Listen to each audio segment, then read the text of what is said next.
Welcome to Casual Friday. So I had a very interesting weekend. Last week I mentioned that it was the start of Wool Festival season and county and state fair season, and I talked a lot about the state fair experience in knitting competitions that I've had. But I didn't really talk at all about wool festivals. So this past weekend here in the Twin Cities was the Shepherd's Harvest Wool Festival. It's an annual event, occurs every Mother's Day weekend.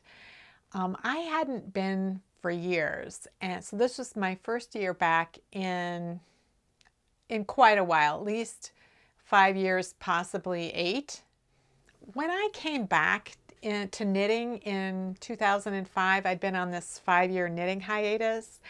And when I came back to knitting, my knitting world completely changed. Prior to that, I hadn't known any other knitters in real life. I mean, my flatmates who I was living with in Ireland when I learned to knit knew how to knit, but I didn't really have any knitting friends ever from that time until I came back to knitting in 2005. I had been a very isolated knitter. I had once in a while I would meet somebody else who mentioned that they also knit, but then that would be the extent of it. So when I came back to knitting in 2005, I discovered that knitting had just exploded. That a lot of young people were knitting, and there were a lot of knitting blogs, there was online knitting magazines, there were Yahoo email groups for special interests like sock knitting or even just finding a stitch and bitch, and it was finding that Yahoo group that made me find knitting groups here in town, and then I began meeting other knitters and seeing how other people knit and learning about techniques I'd never heard of or tools I'd never heard of. And it really changed my life, and that's how I found out about the Master Hand Knitting program and began working on that.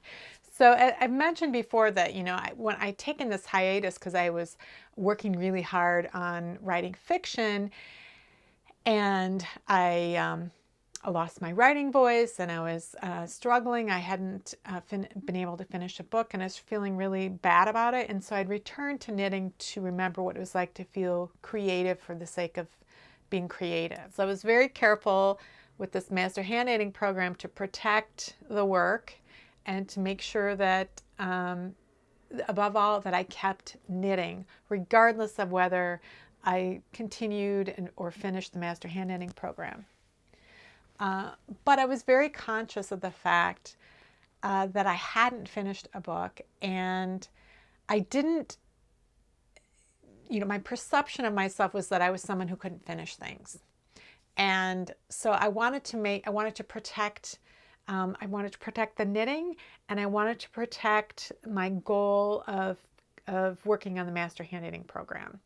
So I didn't want to let myself get distracted in this way or that way or the other thing. So one of the things that I had discovered when I started meeting other knitters in person and then looking at bloggers and things is that a lot of knitters also were spinners. And that was something that just had never occurred to me that anybody could or would do, is spin their own yarn. It just never occurred to me. I remember first learning about it and thinking, oh, and then immediately stopping myself and making a conscious decision that I was not going to learn how to spin.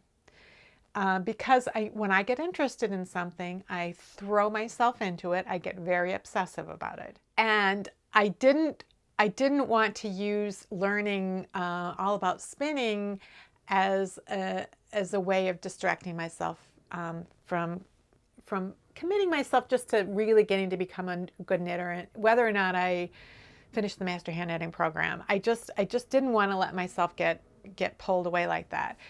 So one of these knitting groups that I had joined, I walked in one day. We were at like a Brugger's Bagel or something like that, and everybody was sitting at the table, but one of the women was kind of standing off like 5 feet away, and she was holding this, it looked to me like she was dangling a toy top from a string. Like she was holding her hand up and she was doing, and this thing was spinning at the bottom.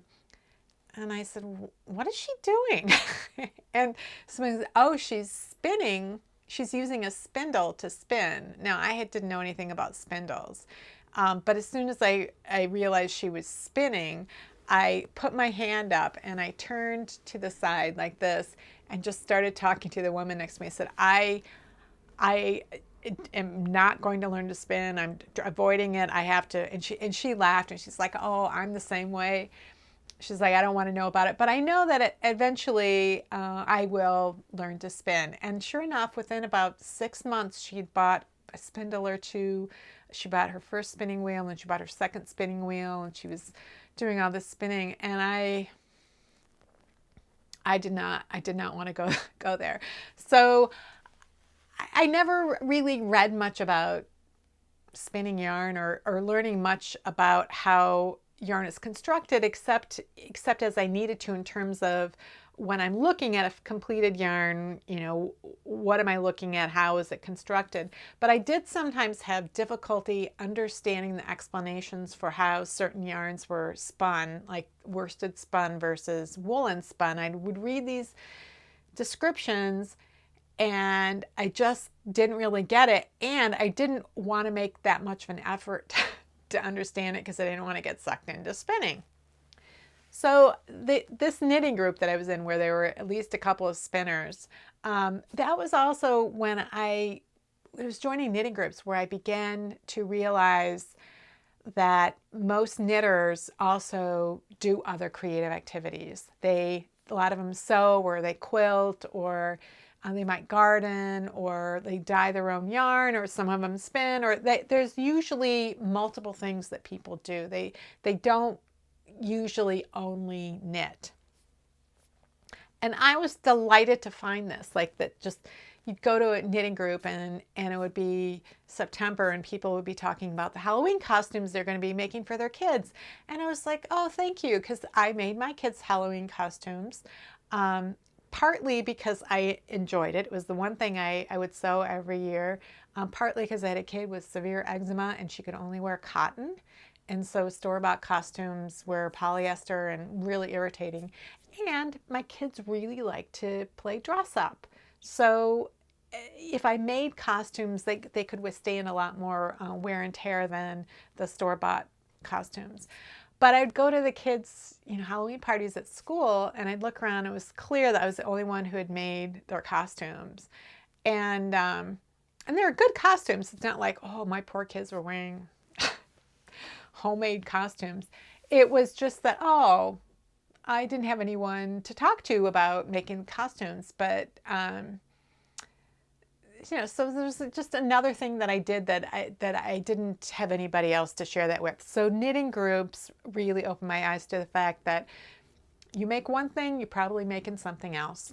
The other thing that I discovered when I came back to knitting was that the guilds, the various guilds in the Twin Cities, were all now meeting at this new facility that was called the Textile Center. And that facility hadn't existed before. I had spent a year doing some machine knitting, experimenting with that and doing some design with that. And I joined the Machine Knitters Guild for a year. And those meetings were in some kind of like community room at some shopping center or some place in one of the suburbs, and they met there every month. And so it was always in a suburb. And then I had been to one or two Minnesota Knitters Guild, so for hand knitting. I'd been to one or two of their meetings in the past, and it was on a university campus in St. Paul, trying to find it at night, and it was hard for me to figure it out, so that I didn't go very often. But now that there was a textile center, it was easy to figure out where it was, and everything was located there. And not only that, but like every guild has a library of books, and they'll continue to buy new books as they come out and are published. But with the Textile Center, all of the guild's libraries were consolidated, and they have a paid librarian on staff. The library is open multiple days per week for different periods of time. So you didn't have to wait until the monthly meeting to check out a book. You didn't have to return it at a monthly meeting. You could just come and go to the textile center, and you could check out books from any guild, not just the guild that you belong to, which is really great. So I knew this was kind of special, but you know, we live in a mid-sized city. I assumed that other larger cities probably had something similar to that, but I just didn't know. I just made that assumption. So one of the other things that I learned from these knitting groups and from the Knitting Guild and just being exposed to other knitters and not being so isolated was that there was this wool festival on Mother's Day weekend at just outside of St. Paul. And I heard about it and I thought, oh, that sounds really interesting. And you know, they would have different animals there, and they'd have sheepdog demonstrations, and they would have different vendors and stuff. And I thought, well, that sounds like an interesting thing to do. I'm going to go try that. So this was probably a year or two after I came back into knitting, because it was the spring when I came back to knitting, so it's probably the following spring or maybe the spring after that. So I went out to the Washington County Fairgrounds, and I saw there were they have different permanent buildings there, where they had two buildings where they had things going on for the wool festival. And then outdoors were all the animal stuff in the animal barns. But the indoor stuff was in two of these exhibition halls.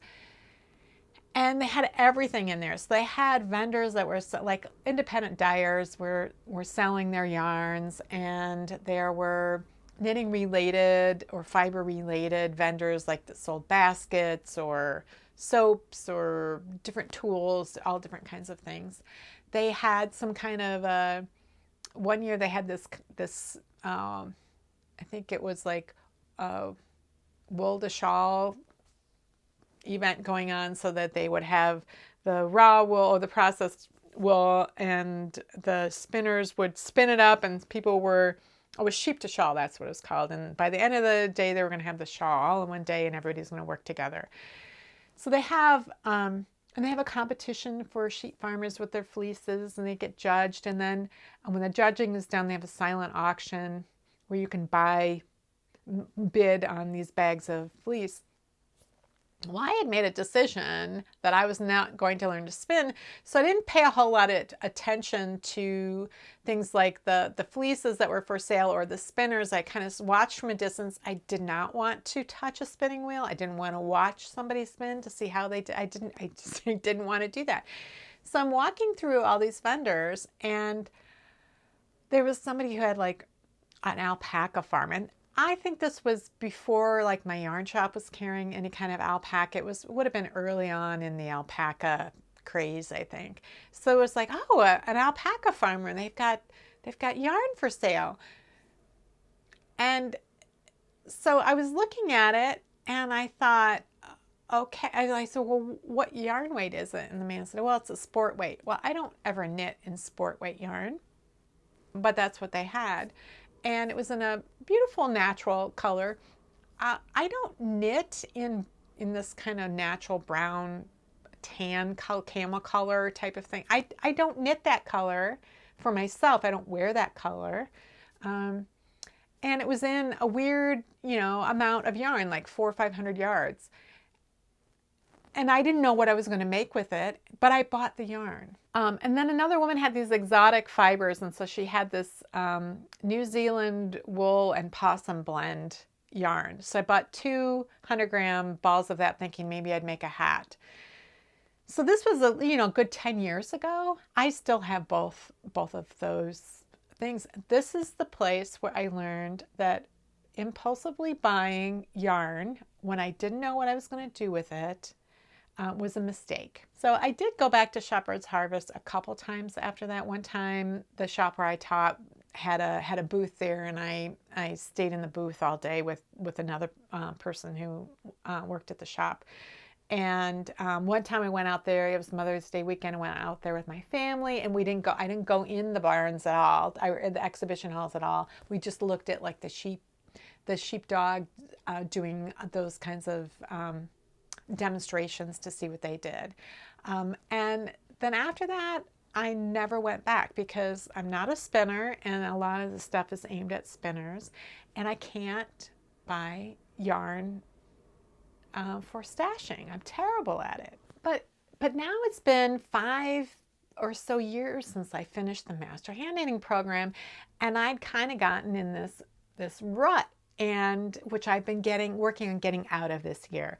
So I had a couple of things that were really of interest to me this year. One of them was to just kind of get out in the community and go to fiber-related events, knitting-related events, go to different places and experience different things, get more involved with the Knitters Guild and actually try to meet more people through the Guild, do more of go to more of the programs. And so I had that, and then I wanted to learn more about different yarn constructions, and specifically I wanted to learn more about different wool breeds. So I've been kind of collecting yarns that are spun from different wool breeds, but I haven't been having a lot of luck finding things. And that's when I thought, oh, Shepherd's Harvest would be the wool festivals. That would be a good place to get yarns that were made from different wool breeds. So I'll make a plan to go to Shepherd's Harvest this year. I haven't been there in years, but this would be a good reason to go. And not only that, but I'll volunteer at the Knitters Guild booth for a shift, and then I can get to know some other people in the guild and talk to people who might stop by the booth. So I thought that sounds like a plan. So Saturday my shift was from like 11 to 1:30, and so I got to Shepherd's Harvest 10:15, 10:30, something like that, and dropped all my stuff off at the guild booth and said, well, I'm just going to go take a quick look around the vendors and see what's there. And what I realized was, oh, the festival had gotten quite a bit bigger. The last time I'd been there, everything was crammed into 2 of the exhibition halls. So all of the guilds, all of the fleece competition, all of the vendors, everything had been in 2 of these exhibition halls. And now, like the guild booth and the Weavers Guild and the various people that would sit around in a circle with their spinning wheels, and the fleece competition was all in one barn. There were no vendors in that barn. And then there were 3 barns, or 3 exhibition. I keep calling them barns, but I think they're exhibition halls. 3 of them had vendors in them. And I didn't realize that at first. I thought there were just 2. So I quickly went through just to see what there was. And again, there were a number of vendors that were selling yarn, but it was like independent dyers, those types. So a lot of fingering and hand-painted yarns and things, not what I was looking for. And then I saw just one alpaca vendor after another, which I was like, is there anything in this barn except for alpaca farmers? And then I started seeing people selling like fleeces and stuff. So I quick went through, I'm like, oh, I don't see anything I want. So I went into the second barn, and I got about halfway through there when it started to dawn on me that the reason I hadn't been able to buy yarns made from different wools was because those different wools are sold as fleece or roving or top or whatever for spinners. That most of these different wools are not already spun into yarn that you can then buy, just buy. And I was like going by seeing, booth after booth where they were selling the wool like that, and there was Corriedale and there was this and there was that.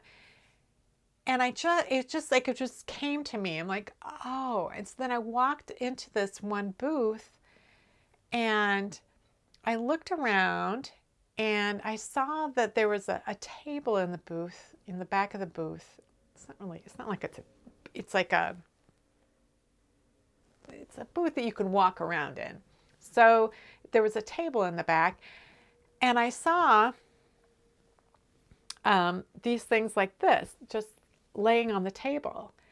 And I thought, oh, that must be just cut right off of a long-haired sheep. But it's so cute with the curls. You know, my girls have curly hair, and it just reminded me of one of my daughter's hairs. And I thought, oh, that's so cool. And I looked at the label. It says Extreme Teeswater Locks, 10 to 12 inches, 1 ounce washed.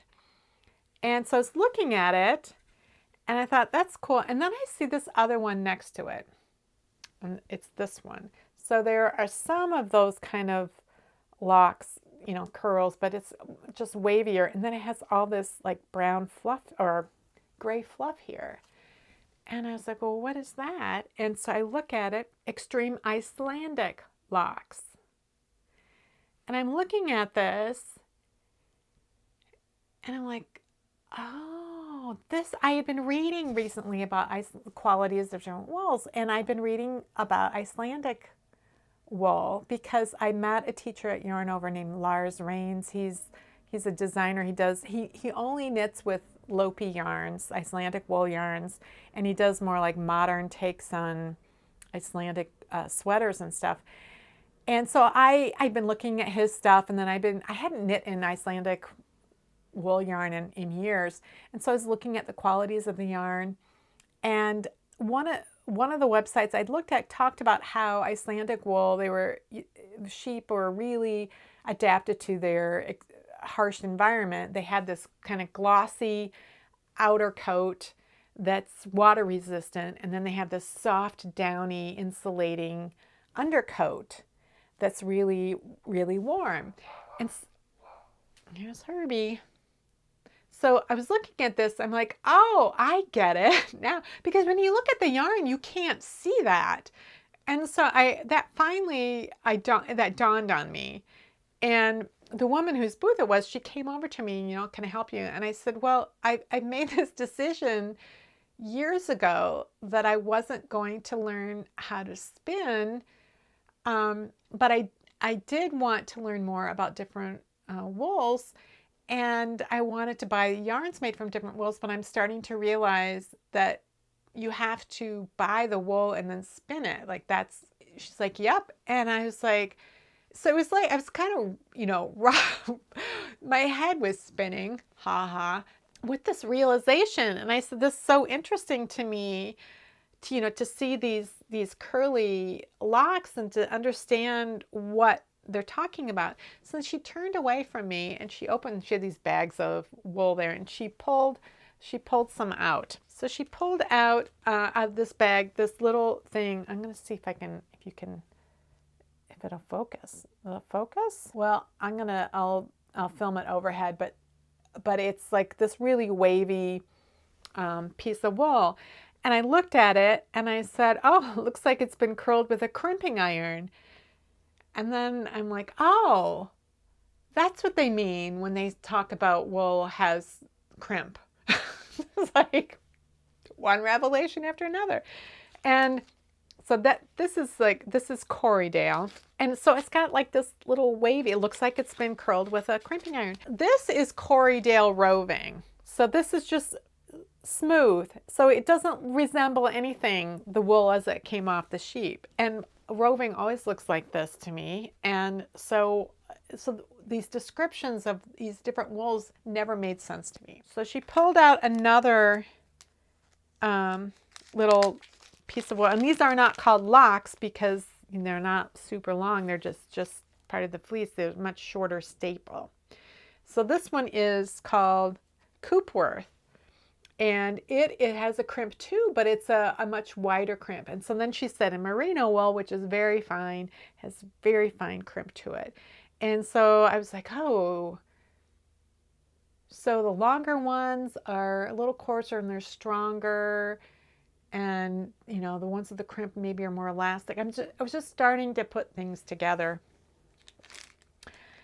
And she put these two little things in an envelope, and I had to go back to the guild booth to do my shift, and she wrote the names of them on here and gave them to me. I said, well, I'll be back in a couple of hours, but I have to go do my shift. And, it was like my whole world had just suddenly shifted because I I had made this commitment, this 13-year commitment to not ever learn to spin. But I didn't really have a reason anymore not to learn to spin.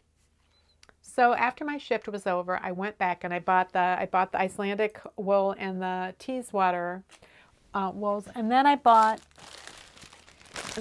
two little bags. These are shorter staples, but this one is Wensleydale Lamb. It's so cute. Oh my God, it's so cute. It's these little ringlets. They're adorable. And then I got this one. It's called Whitefaced Woodland, washed, rare breed, white curls with a pleasant, stronger handle, 4-inch staple. The Wensleydale is a 3 to 4-inch staple. So the staple is how long the hair is, the fleece is. So this one is the rare one. This is the Whitefaced Woodland. So this one is, you know, it's not little, it's got wave to it, but it's not the little tiny tight ringlets, and it's not the crimp. It's just, they're just different. It's not like the Icelandic wool. So I got ones that I thought were different from each other. And so then I went home. Well, they had, you know, there's all these people there across from the Knitters Guild booth that were spinning, but I was just so not prepared to have decided I was going to learn to spin. I just wasn't prepared for that. Although I will say there was a little, it was sort of in the back of my mind. A couple months ago when I took that Latvian mitten class, and I started investigating multicolor knitting, and I found Oli Petter's, I can't remember his last name, but Oli Petter's master's thesis on multicolor knitting. We started emailing back and forth a little bit, and he said, I really think, you know, to learn more about wool that you should, you're going to have to learn to spin. You can really learn a lot that way.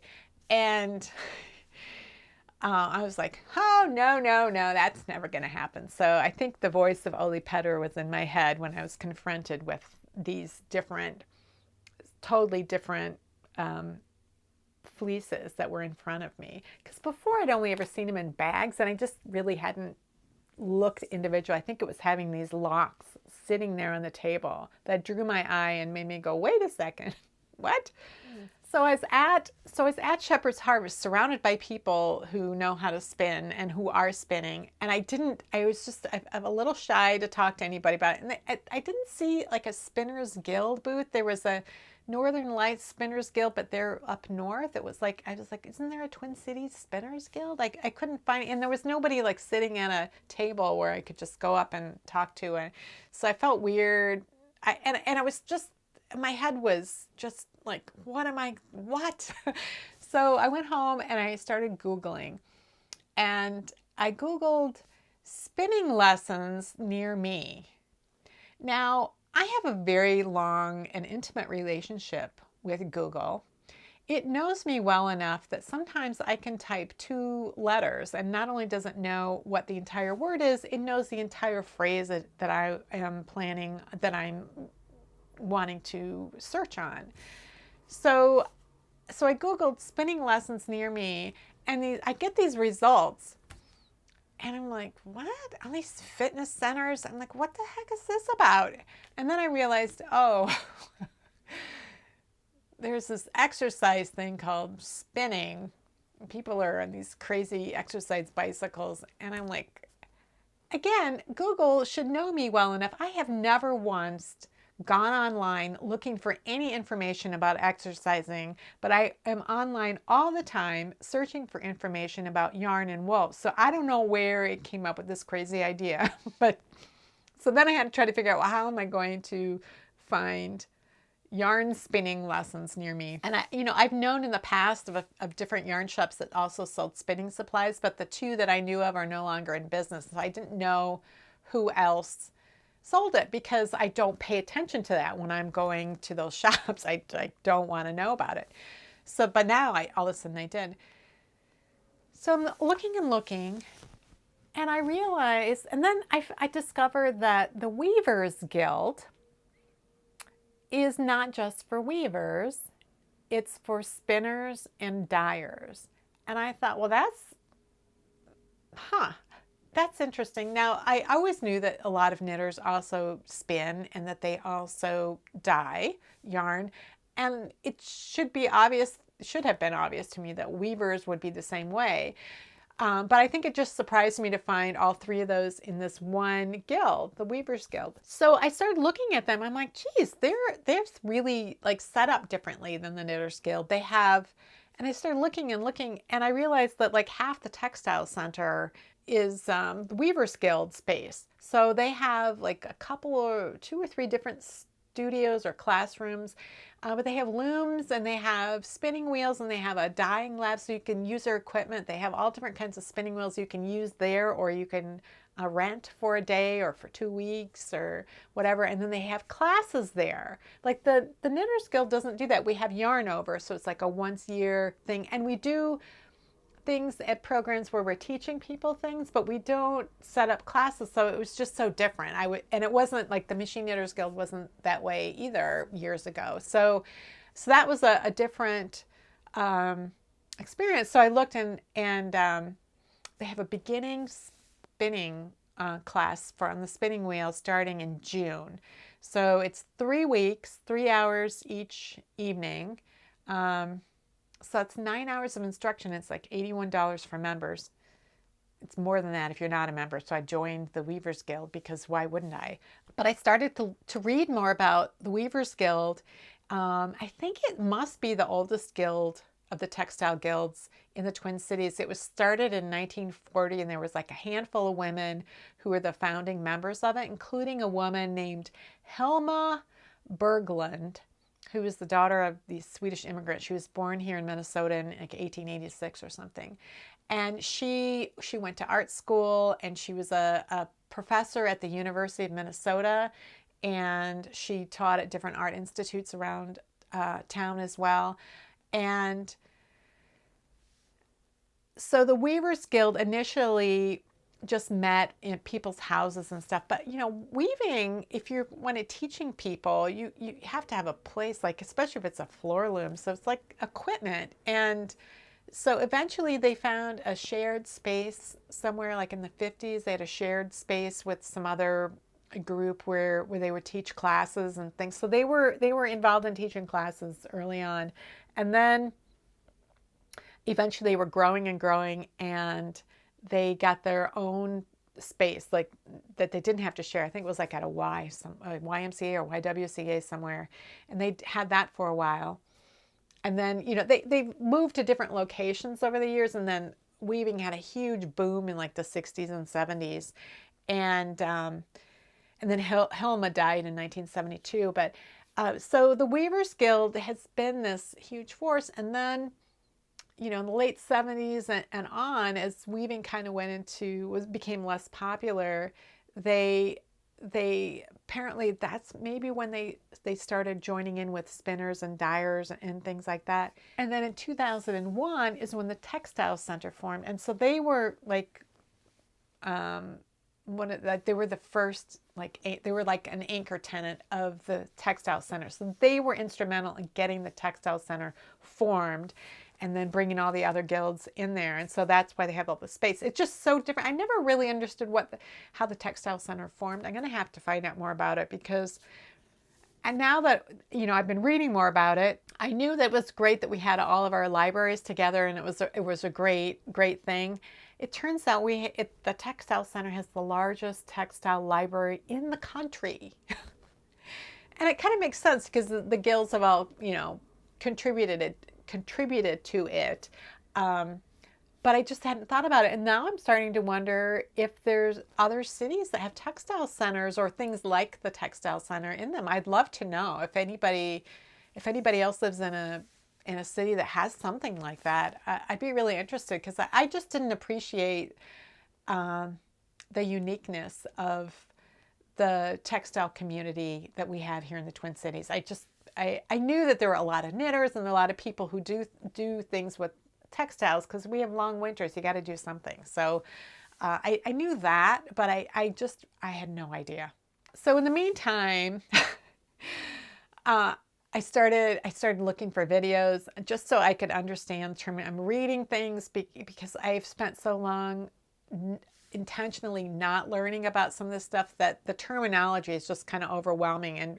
And you know, if you could look at a YouTube video and they're talking about a particular type of spinning wheel, I think they assume you know at least what the main parts are, and then they're just showing you where they are on this spinning wheel and how this spinning wheel is different from other spinning wheels. So, you know, I'm trying to wrap my head around, you know, knitting or not knitting, spinning terms and spinning wheel parts and how the whole process works.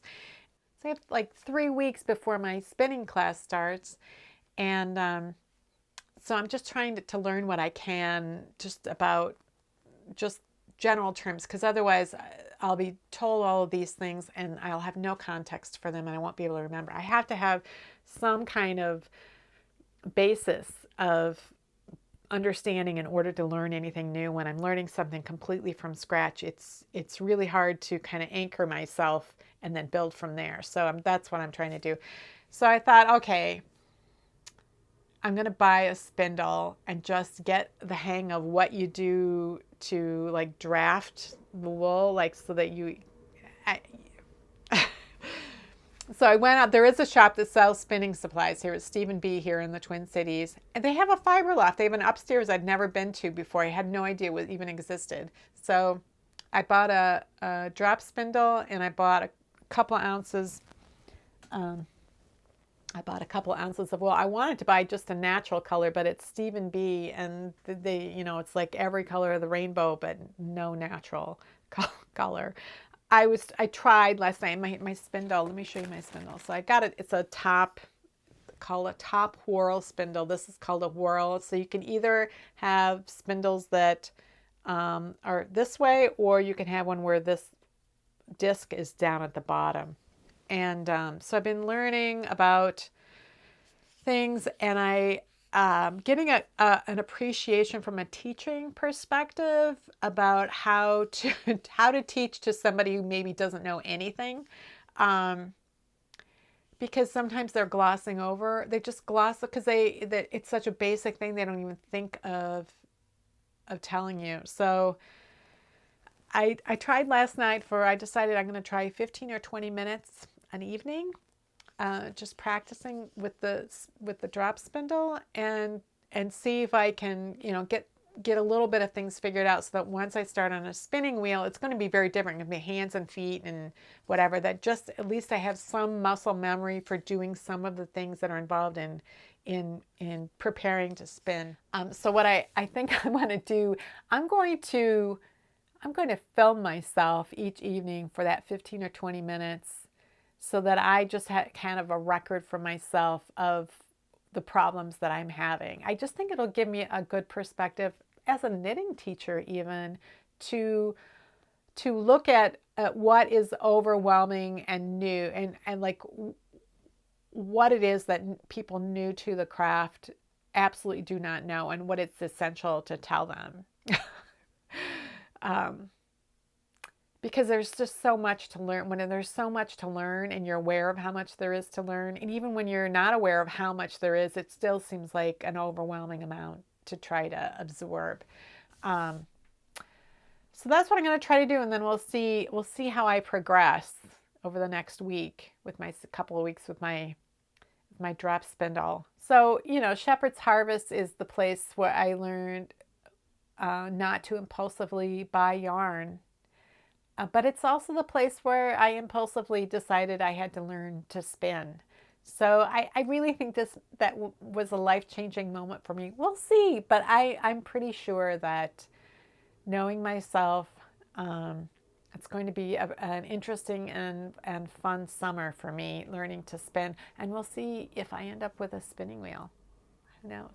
But I have to say again, I just feel so lucky to live in a community where the Textile Center exists, and where the legacy of Hilma Berglund lives on, and I just thank her so much for forming the Weavers Guild. Thank you for watching, and I'll see you next week.